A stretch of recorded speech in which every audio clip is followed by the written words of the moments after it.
Iranian നാവികയുദ്ധ കപ്പലായ IRIS ദേനയെ അമേരിക്ക ഇന്ത്യൻ മഹാസമുദ്രത്തിൽ മുക്കിയതിൽ രൂക്ഷഭാഷയിൽ പ്രതികരിച്ച ഇറാൻ വിദേശകാര്യമന്ത്രി അബ്ബാസ് അരാഗ്ചി. എക്സിലെ ഒരു പോസ്റ്റിൽ അദ്ദേഹം ഐറിസ് ദേനയെ ഇന്ത്യയുടെ അതിഥി എന്നാണ് വിശേഷിപ്പിച്ചത്. ഇറാന്റെ തീരങ്ങളിൽ നിന്ന് ഏകദേശം 2000 മൈൽ അകലെ അന്താരാഷ്ട്ര ജലാശയത്തിൽ വെച്ച് നടന്ന ഈ ആക്രമണത്തെ ക്രൂരത എന്നാണ് അദ്ദേഹം വിളിച്ചത്.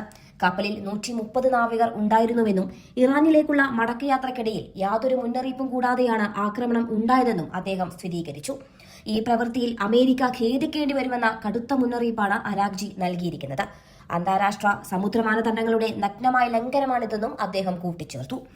ഇന്ത്യയുടെ ബഹുരാഷ്ട്ര നാവികാഭ്യാസമായ മിലാൻ 2026 പങ്കെടുത്ത കപ്പലാണ് ഐറിസ് ദേന എന്നത് ഈ സംഭവത്തിന്റെ ഗൌരവം വർദ്ധിപ്പിക്കുന്നുണ്ട്. 74 രാജ്യങ്ങളും 42 കപ്പലുകളും പങ്കെടുത്ത ആ ആഗോള സൈനിക മാമാങ്കത്തിൽ ഇന്ത്യയുടെ ആതിഥ്യം സ്വീകരിച്ച കപ്പലായിരുന്നു ഇത്. ഫെബ്രുവരി 15 മുതൽ 25 വരെ വിശാഖപട്ടണത്ത് നടന്ന ഇന്റർനാഷണൽ ഫ്ലീറ്റ് റിവ്യൂവിലും ഈ കപ്പൽ പങ്കെടുത്തിരുന്നു. ഇന്ത്യൻ നാവികസേനയുടെ INS വിക്രാന്തിൽ നടന്ന പ്രൌഢമായ ചടങ്ങുകൾക്ക് ശേഷം മടങ്ങുകയായിരുന്നു ഈ കപ്പൽ. ഇന്ത്യയും ഇറാനും തമ്മിലുള്ള ദീർഘകാല സാംസ്കാരിക ബന്ധത്തിന്റെ പ്രതീകമായാണ് വിശാഖപട്ടണത്ത് ഐറിസ് ദേനയെ ഇന്ത്യൻ നാവികസേന സ്വാഗതം ചെയ്തിരുന്നത്. അത്തരമൊരു കപ്പലിനെയാണ് അമേരിക്ക ലക്ഷ്യം വെച്ചത്. രണ്ടാം ലോക മഹായുദ്ധത്തിനു ശേഷം ഇതാദ്യമായാണ് ഒരു US അന്തർവാഹിനിയിൽ ടോർപിഡോ ഉപയോഗിച്ച് മറ്റൊരു രാജ്യത്തിന്റെ കപ്പൽ മുക്കുന്നത്. US നാവികസേനയുടെ ഫാസ്റ്റ് അറ്റാക്ക് അന്തർവാഹിനിയിൽ നിന്ന് തൊടുത്തുവിട്ട മാർക്ക് 48 അഥവാ MK-48 ഹെവി വെയ്റ്റ് ടോർപിഡോയാണ് ഐറിസ് ദേനയെ തകർത്തത്. ശ്രീലങ്കയുടെ എക്സ്ക്ലൂസീവ് ഇക്കണോമിക് സോണിന് സമീപത്തായിരുന്നു ഈ നടുക്കുന്ന സംഭവം.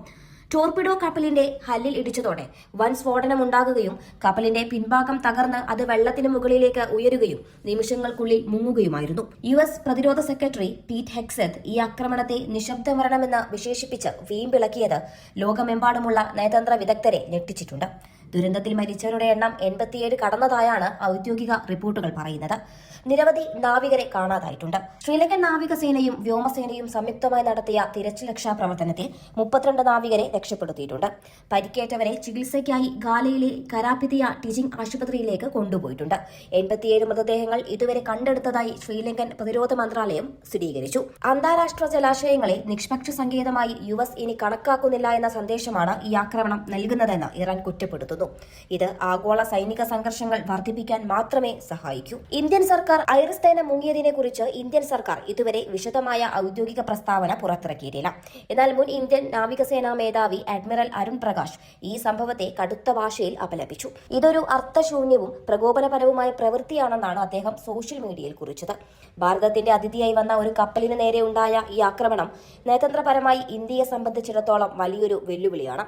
അന്താരാഷ്ട്ര വേദികളിൽ ഇതിനെതിരെ ഇന്ത്യ എന്ത് നിലപാട് സ്വീകരിക്കുമെന്ന് ലോകം ഉറ്റുനോക്കുകയാണ്. അമേരിക്കയുടെ ഈ പ്രവൃത്തി അന്താരാഷ്ട്ര സമുദ്ര സുരക്ഷയെ തന്നെ തകിടം മറിച്ചിരിക്കുകയാണ്.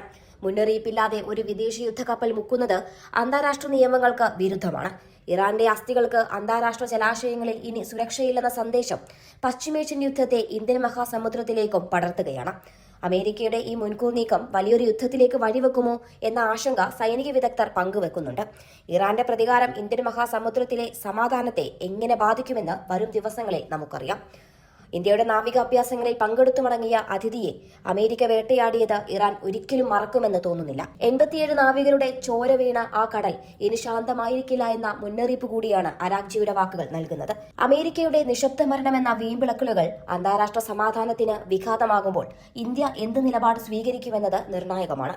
സമുദ്രത്തിലെ നിയമങ്ങൾ ആയുധം കൊണ്ട് തിരുത്തിയെഴുതുന്ന ഈ കാലഘട്ടത്തിൽ ഐറിസ് ദേനയുടെ തകർച്ച ഒരു വലിയ കൊടുങ്കാറ്റിന്റെ തുടക്കം മാത്രമായിരിക്കാം.